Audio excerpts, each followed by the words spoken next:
Welcome back to another episode of the Tiga Tactics podcast. I'm one of your co-hosts, Evan Perperis, and I am joined by the co-founders of Tiga Tactics, Dr. Conrad Bui. Conrad, say hi. Hello, everyone. Thanks for joining us. And Patrick Vuong. Patrick, say hi. Hey, what's up, interwebs? Good to have you guys. Messing up the podcast already. We're gonna drive on though. So, we talked a lot about Tiga Tactics mindset, some of their methodology and stuff like that. But there is some pretty cool stuff coming up pretty quickly, so we wanted to get it out to you guys as soon as possible, in case any of you want to adjust your plans and come and visit and actually train with us in person. So there is a Street Combatives seminar coming up in Maryland at the end of April. So why don't we jump over to one of you guys and just tell us about some of the details of the seminar, and then we'll get out talking about like what is the seminar actually going to entail and some other kind of follow-up questions I have for you guys. Yeah. Yeah, so I'll just jump in with the technical stuff, and Conrad can kind of explain the origins of it. But we're gonna have it the end of April, the last weekend of April, which I believe is April 27th, 28th. It's gonna be in the greater Baltimore area. If you guys are on the East Coast, Atlantic Seaboard, please join us. We love training in person. To me, that's my favorite type of training, is seeing people face to face. I know there's a lot of listeners out there, in the Maryland, Northern Virginia, possibly the other states in that area, Pennsylvania, New York. If you've got the time, definitely join us. It's going to be a lot of fun. But in terms of the Street Combative Seminar, for those of you who don't know what that is, it is tackling a really serious problem in terms of violent attacks. A lot of people think of violence as, terrorism, like, or mass shootings, or these really like Hollywood type of scenes. But really, if you look at the FBI statistics, the statistics from police, which we have done for the last 15, 20 years, most of the time, if you're going to be violently attacked, the most common weapon used is actually just the fist. It's going to be a fist fight. I'm sorry, not a fist fight. It's going to be an urban ambush using a sucker punch or a haymaker. And so understanding that problem, we've kind of developed a in-person program to kind of address what happens when someone punches you or attempts to ambush you on the street. So Conrad can kind of explain more and how that goes and where it came from. Thank you, Evan, for the intro. Thank you again, Patrick. What you said, Patrick, they're going to use a weapon of opportunity, and most of us were born, if you have all four limbs, and you have arms and hands and a fist, you're going to use your fist as a weapon of opportunity. And so it is quite common to run into these types of attacks. And I'd like to share with our listeners how this program came about. This came from our frustration of training in traditional martial arts. In every art has their own response to this type of attack. And what happened was that created a lot of confusion. When there's too much data applied to a subject like this, it can cause a lot of confusion and problems when you try to use this to defend yourself with. And so there was that frustration there, like, what should we use? Should we use a Taekwondo approach? Should we use a Kung Fu approach? Should we use a Silat approach? Should we use a Jeet Kune Do or a Kali approach? Which had the best answers? And so we studied a lot of footage, because after you've trained in martial arts for so long, you start to become ingrained in the way that martial art teaches you to defend against certain attacks. And we wanted to see how people actually attacked on the streets, because we were so ingrained in the martial arts, we weren't too sure. And so we spent hundreds of hours studying footage of attacks. And a lot of times, the way we trained in the school was completely different from what we saw on the footage. And I knew that instinctively too, working as a bouncer back in college. And I instinctively knew that. And that's probably where the frustration came from, is why am I training these kind of responses to these types of attacks when that's not a realistic attack that's going to happen to you on the street? And so we studied the footage, then we came up with some solutions. And so we drew from all our arts, and we started to test them and see how each of those stacked up. Some arts just didn't even make the pressure testing because it just didn't make any, didn't make any sense based on the footage that we saw. And that's one thing that a lot of the old masters didn't have access to, was the security footage, the footage of actual fights. And once you start to study them, you start to notice there are certain patterns. And a lot of the older masters, they didn't have access to this, so they created a system around what they thought would happen. And then as they kept developing that system, it just became more sophisticated on how to defend against a defense versus offense versus a defense against that certain type of attack. And in many instances, in many arts, it just veered off completely off track from what we saw happening on the street on these footage. And so we formulated some techniques, and then we tried them out, and some of them worked, some didn't work. We figured out high percentage movements that would work the majority of the time. Now, I'm not going to tell you our stuff works all the time. There's going to be time where you're just going to have to ad lib and just make it up on the fly, because it's not scripted. None of this is ever scripted on the street, unfortunately. But there are things that you can do that can give you a higher percentage chance of surviving and coming out on top. And so we figured out some techniques, and then we figured out the training method to introduce it safely, so that if somebody comes to our seminar and they have no martial arts training, no experience in combatives or self-defense or martial arts, they can be integrated into our system. And by the end of the training seminar, they'll have a good level of proficiency coming out of these seminars here. And we've taken a lot of from our background, the best of what we could in each of these sections. So there's going to be training that almost looks like Tai Chi, where we're going really slow. We're trying to figure out our body mechanics. We're warming up, and all the way up to a full force on force type of training, where there's going to be some adrenaline rush happening. There's going to be a lot of mess ups as well too, because when we fail, we can learn from those mess ups and grow from those mistakes as well too. And we're going to be offering two programs. One program on, like what Patrick was talking about, how to defend yourself against that haymaker. I'm not sure where that name came from. Who makes hay, and why would haymaker? But anyway, maybe it's like tossing bales of hay, like the large movement. I don't know. That's a good question. That's a really good question. Someone Google that and figure it out and drop it in the comments below one of these posts or the podcast show. And the second program will be what we call anti-grappling.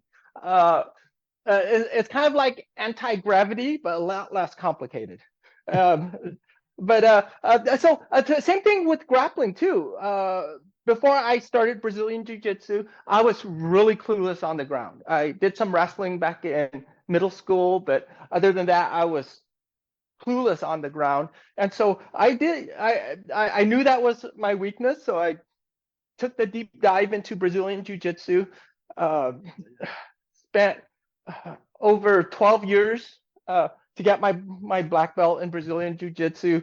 Lots of injuries, knee injuries, meniscus injuries, dislocated fingers, ankle injuries, shoulder injuries, the works. And competed in the tournaments, just threw myself really deep into the art. The thing is, I always looked at the grappling from a stand-up fighter point of view too. And so I immersed myself in the sport aspect. And at the same time, I always looked from an outside aspect, like, how would this work on the street? Would this work on the street? How would this work if I'm trying not to grapple? Because there are times to grapple. Maybe, you're at a wedding and you're trying to control Uncle Bob. He got out of hand a little bit and you just hold him down. That's cool. But if you're trying to hold somebody down in the middle of a gang fight, oh yeah, someone's gonna come and boot you in the head or hit you from behind. Those kind of things. And so there's times to grapple. There's time not to grapple. We'll share all that with you. And it's not that complicated.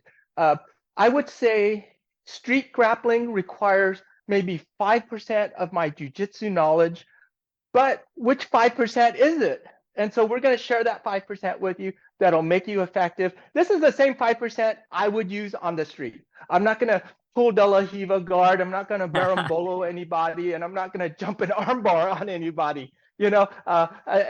Keep it simple. These are the exact things that I would do myself if I'm in the street and I'm in a situation where I don't know anybody, I don't know my environment, I'm not going to take anyone down. I'm not going to engage in grappling. If somebody wants to engage in grappling with me, I'm going to try to keep it on my feet. That way I can run if I need to. I have more mobility. I have more visual awareness as well too on my feet. So there's a lot of benefits to staying on your feet, even if you're a grappler. So we'll share with you, and we'll train how to prevent takedowns. We'll train, and this might be the most important part of our training, break falls.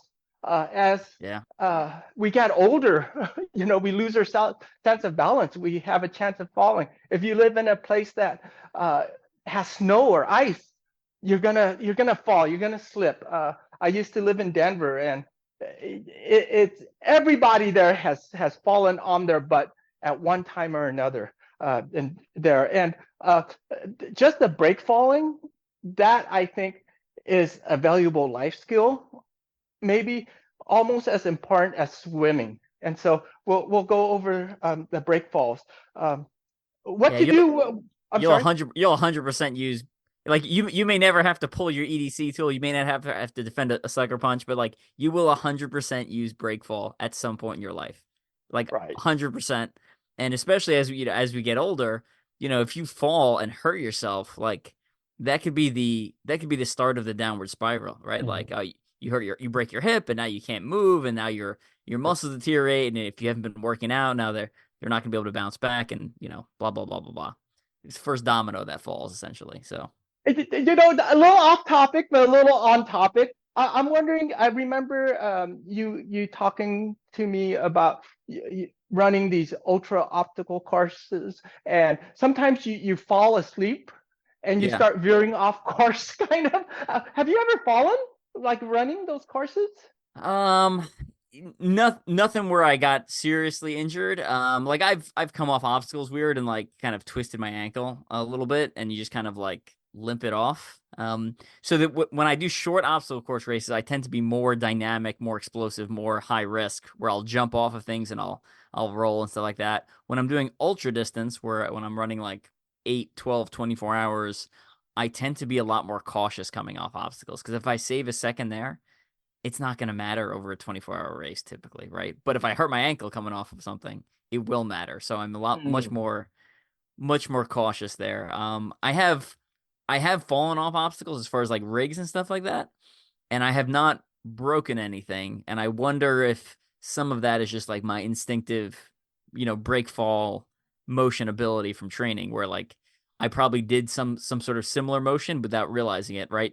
Because I've watched guys fall off rigs and post their arms, right? So they're swinging from their hands like a monkey bar type, and they post their arm, and boom, there goes their collarbone, right? It just explodes, right? And I've fallen off the same obstacle. I was actually at the same race probably a couple months later, and I remember landing on my back. Mm. I didn't post my arm, and again, I don't know if that was subconscious or what it was, but yeah, you know, there was a benefit. So Right. You know, after years of training, it's probably very natural for you.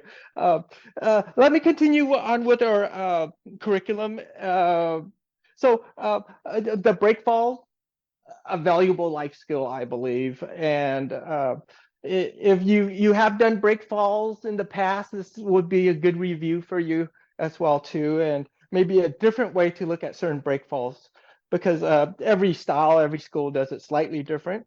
And then we'll talk about what to do when you do hit the ground, because uh, as much as I'd love to stay on my feet, there might be somebody that's really good at wrestling. They can take me down, or I just trip as well too. I get pushed back and I trip on something. I might end up on the ground. It's important to know what to do when you do hit the ground, but defensively, not quite offensive. We're not going to go into any crazy submissions. We're not going to talk about too many positions. There's only a few positions that you need to know about.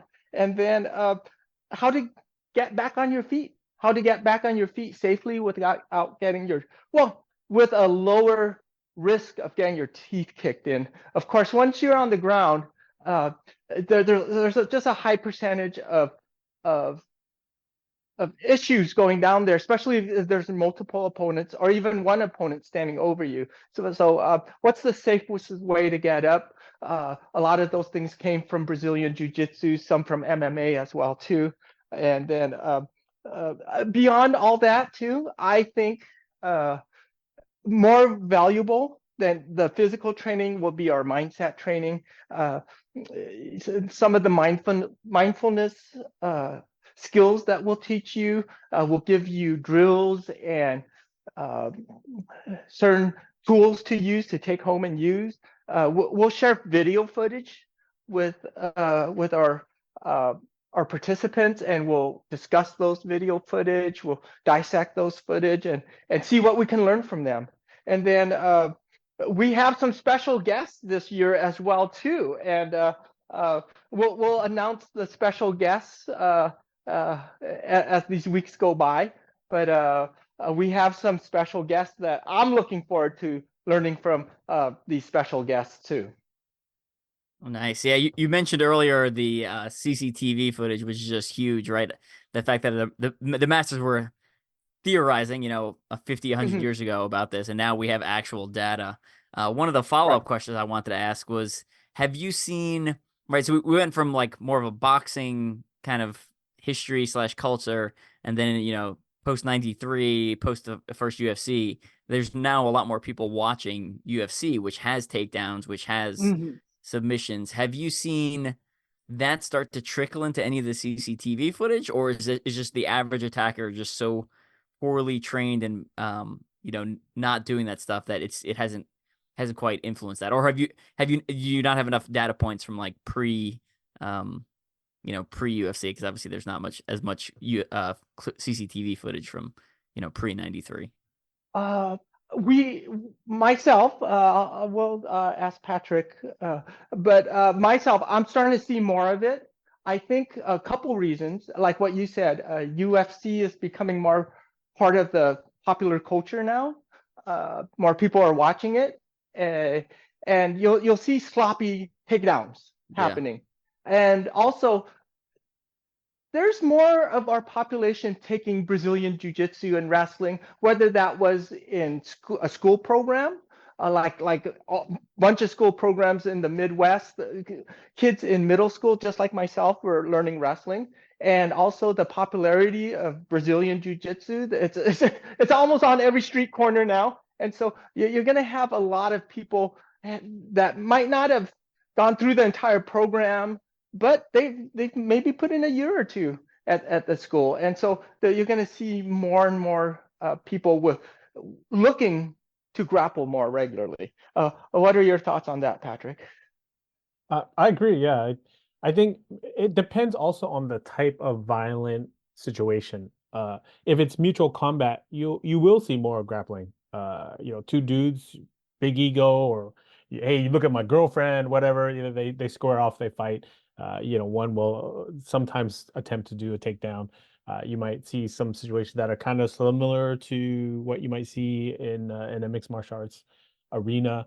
Very sloppy, of course, because you know, it kind of goes back to what we often say when we train in person is like, if you're fighting somebody who's a skilled mixed martial artist or skilled jiu-jitsu player or a high school wrestler, if you're fighting them on the street, man, you screwed up a long time Yeah. ago.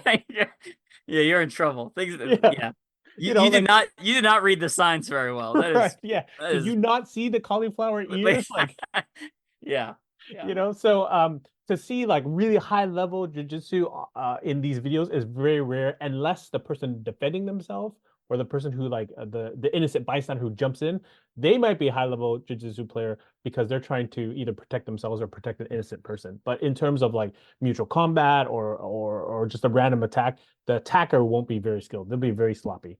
But I wanted to kind of go back to the different types of violent attacks because what a lot of people don't understand is they again, we've been immersed with movies, TV, and social media now where we think everything is like a John Wick fight or a UFC fight. And really, that's not how urban ambushes happen. You know, most of the time it's these, especially late in the last few years with unprovoked attacks, you're going to get this criminal who walks out and blindsides somebody with a haymaker or sucker punch from the side or the back of the head, or even you know, from the front if you're just pretending to pass by them on the sidewalk, and then boom, they throw out these wild looping punches, and they either going to hit the person and do damage, they're going to hit the person, knock them out, or they're going to miss, and then they're going to try to close that gap and wrestle.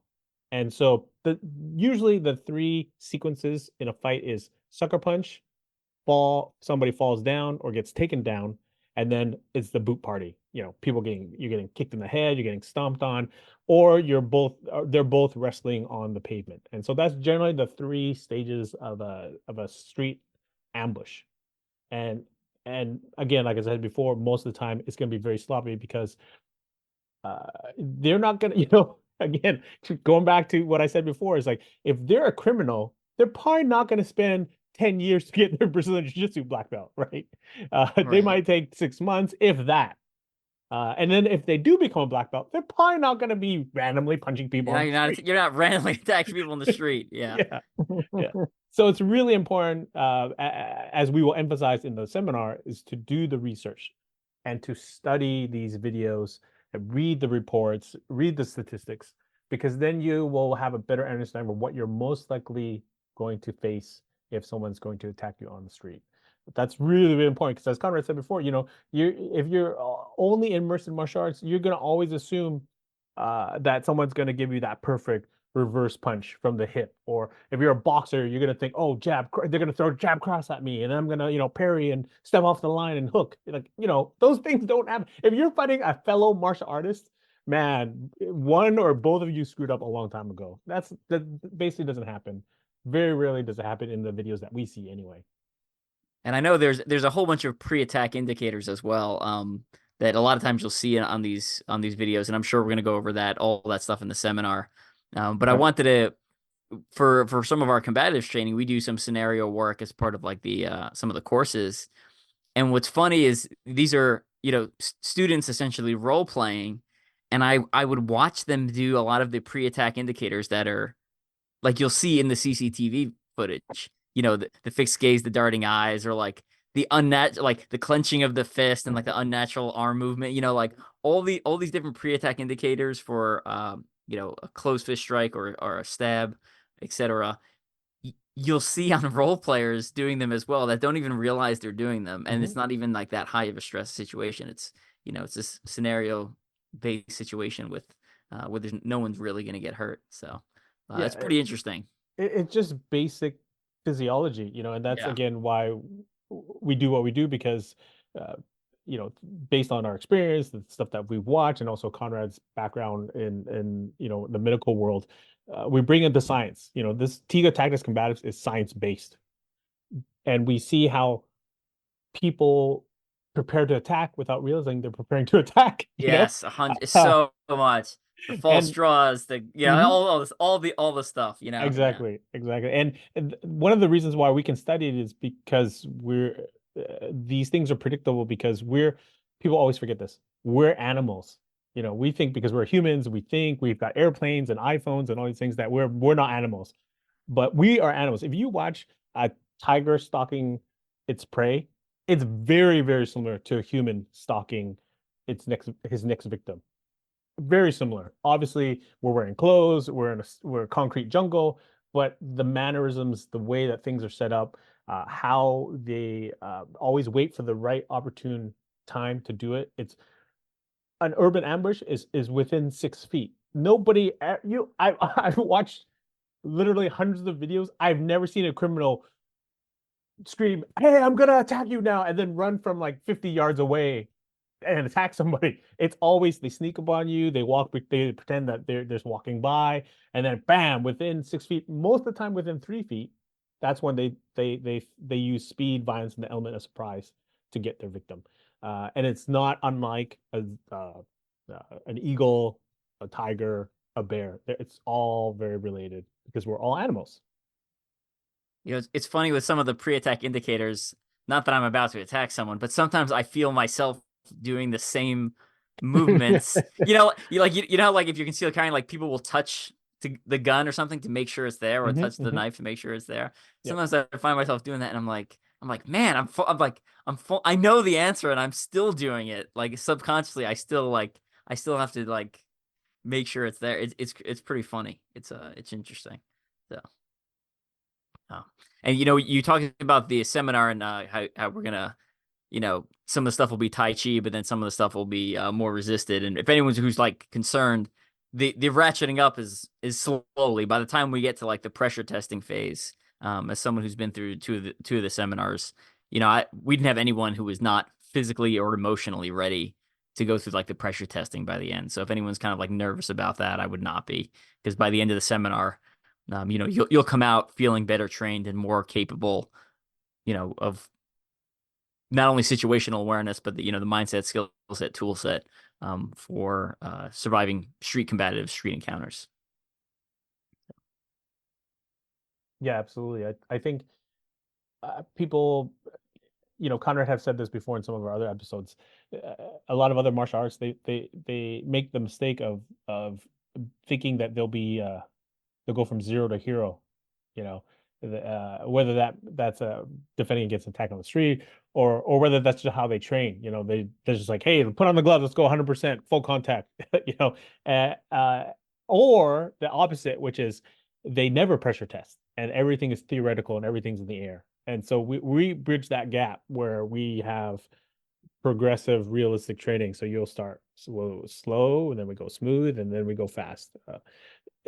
That's how you prime your body and get your mind ready for the more intense training. And it's done all step by step so that nobody is left behind. And I really pride myself on the diverse types of students we've had. We've had young and old, we've had skilled and unskilled, total beginner, high level masters, everybody in between. We've had senior citizens, we had like a little Asian woman who was like no more than 5 feet and like 95 pounds. And they all came through the seminars feeling very confident. Everybody was, very safe, uninjured, and feeling very empowered. And it's because we prepare them for the pressure testing at the end. It's not, we don't throw them to the wolves, that's for sure. Gotcha. And we also, what Evan, you said, and Patrick, we go through a lot of drilling too. So the drilling isn't all hard. We start out really slow and soft. We gradually work you into it, and we want to give you these drills so that our participants can take it home and continue to train it. We want them to be able to train themselves. After taking our seminar, hopefully they can take these tools that they've learned, bring them home or to their school or to their friends or family, and train with each other. And if you're you own a school, you can take these drills and implement them into your system. If you have a family, you take these drills, go home and show little Johnny how to do some of these moves, how to protect themselves, teach them some of our mindset training as well too. If you're part of a church group, bring this back to your church. If you're part of at work, you want some safety at work, you can bring this back to your place and help train that as well too. So our goal is to give you the tools so that one, you're safe, and two, that you can continue to train with. I think that's the biggest value. As if for those of you like probably a lot of our listeners are probably, have been training martial arts, some of them for years or decades, right?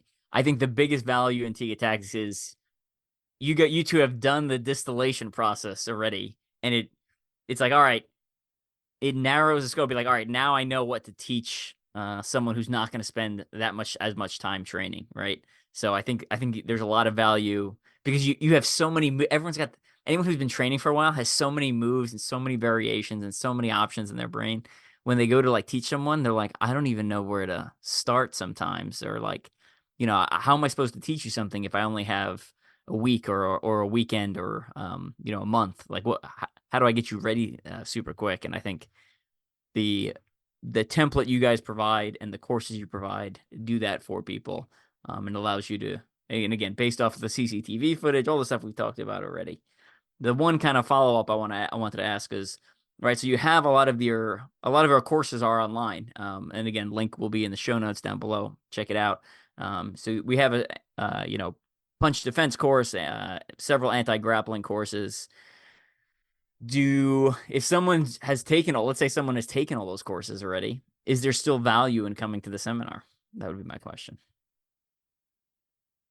You want to go first, Patrick, or? Yeah, no, absolutely. For me, you've got to train in person. There's no substitute for that. For example, like I'm one stripe white belt in jiu-jitsu right now. I love it. I'm totally addicted to it. There is no way I could learn this art through video only. I could get a head up. Way. I can definitely be a lot better than everybody else in my class if I only learned it through video.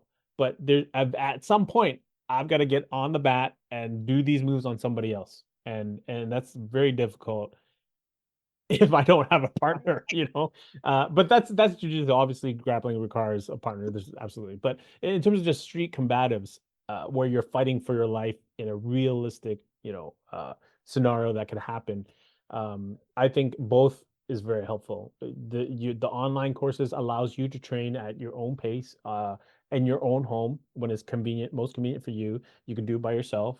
You could do it with your spouse. You could do it with your kids or your friends. And then when you go in person, then you can kind of fill in the gaps that you have when you're training at home by yourself. And then Conrad could talk more about our whole slogan about enlightenment is in the training. Right. Yeah, definitely. I think like what you said, Patrick. Each medium, if you will, has its benefits and its drawbacks. And I think with the in-person training, one of the benefits will be it's somewhat organic. We have an outline that we follow. And at the same time, if somebody asks a certain question, we might go slightly a certain different way. And that's one thing that you can have as a participant as well too, is if you're there in real time and you're training and you have a question, you can ask us. Also, we'll be going around watching. We'll be able to correct your form. We'll be able to give you a tip in real time, which we can't do through the video. That being said, though, video's great if you want to review something. It's always there for you over and over again. But it also has its limitation. And also training with a partner, very important as well too. And if you join us in person and you're holding the pads, for example, and you're not holding it correctly, we can come by and help you and make sure that you're safe as well too. So it's not just the performance of the techniques, it's also how to take this program home and use it correctly as well too. Yeah. I know I've learned, even when I know all the material coming in, even just hearing it again and seeing it in person, I will make some fine adjustments to my technique, my skills, essentially, while I'm there. And I've done that with jiu-jitsu. Like, someone will show a move I've been taught 6 or 7 times, and then I'll be like, oh, that's what I've been doing wrong. I'm supposed to rotate his wrist this way in addition to doing all the other stuff. So a lot of times I feel like the more times you're exposed to information, the more you can, like, all right, I can fix these 1 or 2 things this time, and then Right. you can continue to fine tune it. Even at school, right? Like, there's people don't just go to class and then take the test, right? They go to class, they read the book, maybe, if it's like a science-based course, maybe they're doing the lab work as well, right? And they're doing all 3 of those to be able to gain the knowledge to pass the test. And I think the same thing goes for martial arts, right? You go to class, but then, like, you should also be reading books, you should be listening to podcasts, you should be watching videos, right? You should be doing all of those things if you really want to get good at something. If you're just a hobbyist and you just want to do it because it helps you blow off some steam, then yeah, you can just show up to class and kind of not think about it the rest of the week. But if you want to get good and you want to spend, make sure your money's going to a good place and you're developing skill, I think doing a little bit of all those things, and like you said, there's drawbacks and takeaways for each one of those. That's going to really kind of develop you to the maximum potential there. And also, one last thing, and this isn't very tangible, but for me, I think it's a valuable part. Just meeting some real cool people. Like Patrick said, there's going to be participants from all walks of life. Everything from a soccer mom all the way up to a special forces badass named Evan. Yeah, I learned as much from other students as I do from, like, the actual program. Like, I really enjoy just seeing all the arts, right? Because when you go to a martial arts seminar for the Brazilian Jiu-Jitsu, everyone there practices Brazilian Jiu-Jitsu, so you're not getting in, like, this mix. But when you go to the seminar in Maryland, we're gonna get, Silat, Aikido, we're gonna get Brazilian Jiu-Jitsu, MMA, like you said, soccer mom, special forces combatives, all that stuff, and then the 12 black belts that between the 2 of you that you have, right? So you're getting a little sprinkling of everything that can really expand your skill set and your knowledge. Wing Chun, we had Wing Chun there last time. Yep. Muay Thai, right? I mean, I'm sure I'm missing probably half a dozen different things. Yeah, for me, one of I think the coolest thing about training in person, kind of going off what Conrad said, is it's just meeting the really cool people, and it's, for me, it's so gratifying. We teach these seminars, and then the students who never knew each other before, they become friends at our seminars, and I know a few of them, like, they hang out now, because of us. Nice. And that wouldn't have happened before if they never attended our seminar. So I just, that to me is very gratifying. Yeah, I had on my other podcast, Strength and Speed, I had Tommy Chrysostomo. I'm gonna mispronounce it. Oh yes, yes. I had him after the last seminar. I had him on because he did obstacle course racing and he teaches Kali, and I was like, oh, it'll be an interesting crossover episode. It's like, why don't you come on my podcast? So, Cool. Yeah. Yeah, Tom's an awesome guy. Yeah, it's been cool. I'm going to jump all the way back to the beginning of the episode real quick when we're talking about the use of a fist as a weapon. And when, as a special forces guy, as someone who has to do occasionally, like we do, like low visibility operations, or we're trained for low visibility operations, you need to be able to, like, explain away any sort of weapon you have if you're not necessarily, like, if the local police, government, whatever, is looking for you or wants to stop you from doing something. Right, so you need to be able to explain it away. That's why what's funny is when you watch, like, if you watch the James Bond movies, he's got all these, like, crazy gadgets that, like, shoot lasers from his watch, right? And, like, his shoes fly, and he's got, like, a jetpack, and there's all this, like, crazy technical stuff, and it's like, oh no, that's a terrible thing to carry around if you're going to be up to no good, because you can't explain it away. Yeah. And when I look at, like, how a criminal will attack, right, like, you can explain. Sometimes you can explain away knives, right? Like, oh, it's my fruit knife. I use it for cutting fruit. if you have the right like accessories, my lunchbox, I have fruit in there, I have a cutting board, right? But your fists, you can always explain those. Like I can't remove my fists, right? So like Right. I always have that weapon. So whether I'm a good guy or a bad guy, those weapons are always on you. So it really is a very great tool for someone who wants to attack someone again, because it's always there. It makes it through TSA every time, right? You walk through TSA security every single time. You walk anywhere you Right. go, the tool is there, for the bad guy, but also for the good guy. So And I Absolutely. also want to say that this is a great program if you're a CCW person, you're a knife person. Uh, a lot of times we don't have that tool in our hands pointed at the threat. We have to get to those tools, and by being able to survive with your empty hands long enough to create a little distance so that you can draw your tool safely, this will work straight into your skill set there. 100%. Yeah, we did have some and like I think NRA instructors were there at the last one, or was it the one before that? Yes. I can't remember. But yeah. And some of them I think one of them had like no martial arts background. I could be wrong. Hmm. So yeah, we deal with that problem at work all the time. Well, I'll just shoot him. It's like, no, the guy is on top of you before you can pull your rifle up. So Hmm. you won't just shoot him. You're gonna have to do something else first, Yeah. in order Right. to access that weapon. It goes Well, back to. especially, I'm sorry, Patrick. Oh, no, go ahead. Oh, I was just gonna say, especially a civilian, if you're concealed carrying, it's concealed, and you've got to wait till there's a threat happening. You can't brandish your tool there, and so you have to literally wait for a threat to be on you before you have justification to pull your tool there.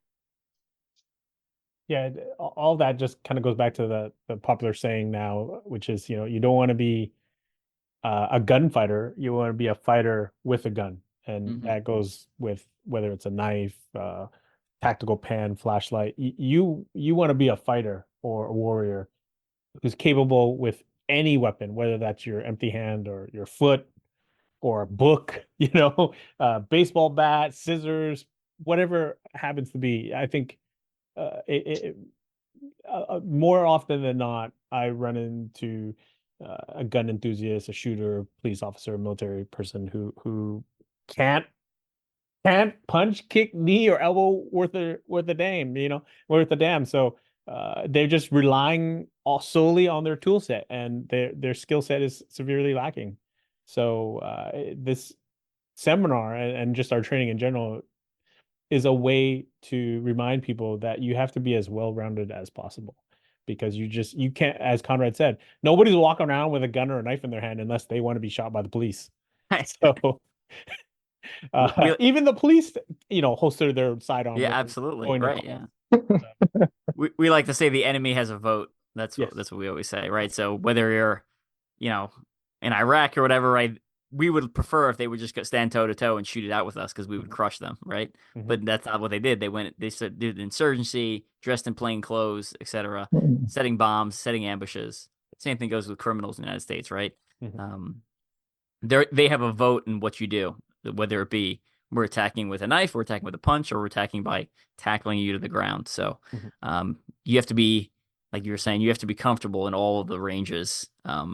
And I do think people tend to get pigeonholed. They find one that they enjoy, maybe, or they find whatever's close, and they just kind of like deep dive into that. And I've watched Brazilian jiu-jitsu guys that are high ranked. They're like, all right, we're gonna today for training, we're gonna punch things, and their punching form is just like complete trash.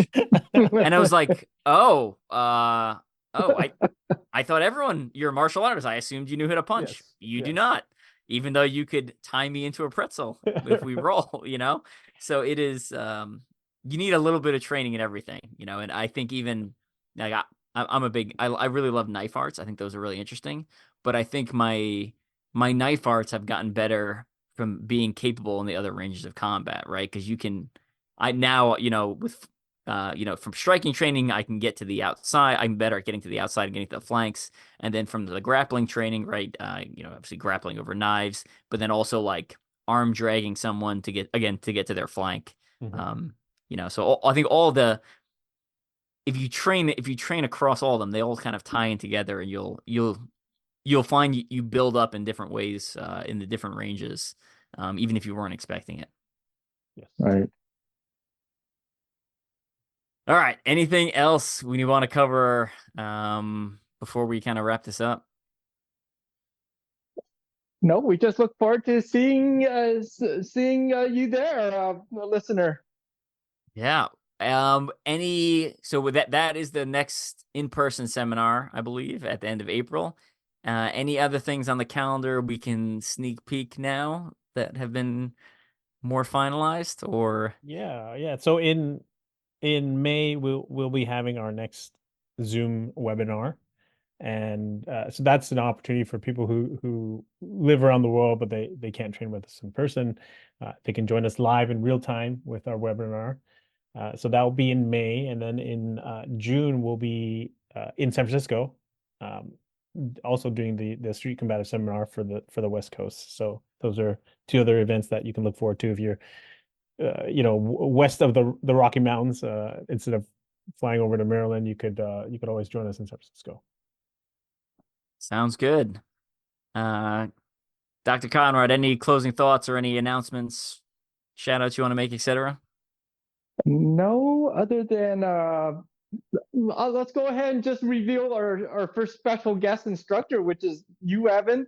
We're going to be excited to have you join us in Maryland. So we're always appreciative of your experience and your background when you come to share at these seminars as well too. So we can't wait to work with you. I'm excited as well. This was the last two Tiga Tactics seminar were two of my best weekend of the entire year. And I almost didn't go last year. And I think Patrick had messaged me at one point. He's like, "Hey, you should really come to this." And I was like, and then I rearranged things and I got there and I was like, I can't believe I wasn't going to come. So yeah, I'm not making the mistake this year. I'm planning well in advance. So I don't have to jump through hoops last minute, but it was, cool. Not only for the training and the meeting of the people, but like Dr. Conrad likes to say, it's just a bunch of MANs there, right? A bunch of martial arts nerds sharing a love for, the art, the culture, the systems, etc. It's just a very unique atmosphere that I enjoy a lot. So cool. We're more than honored to have you. Thank you. Anything else, Dr. Conrad, before we jump over to Patrick? No. Thank you for listening in. We'll see you at the next podcast. Patrick, final thoughts, close out? Yeah, I'm just pumped. Like I said before, I love in-person seminars because I don't want to get too mystical about this, but I'm really a big believer in energy. We're all, scientifically speaking, we're all made up of just energy, basically. So when we have open-minded, not necessarily like-minded people, but open-minded people, we may not all believe or think the same way, but if we're open-minded, I feel it. I literally feel that energy, and it just makes, I think it makes everybody feel good, and empowers everybody as an entire group collectively, and that to me is awesome. And I can't wait to share that with all our listeners, and obviously with Dr. Conrad and with you, Evan. It's going to be a lot of fun. Awesome. Yeah, looking forward to it. We're going to, again, check the show notes down below.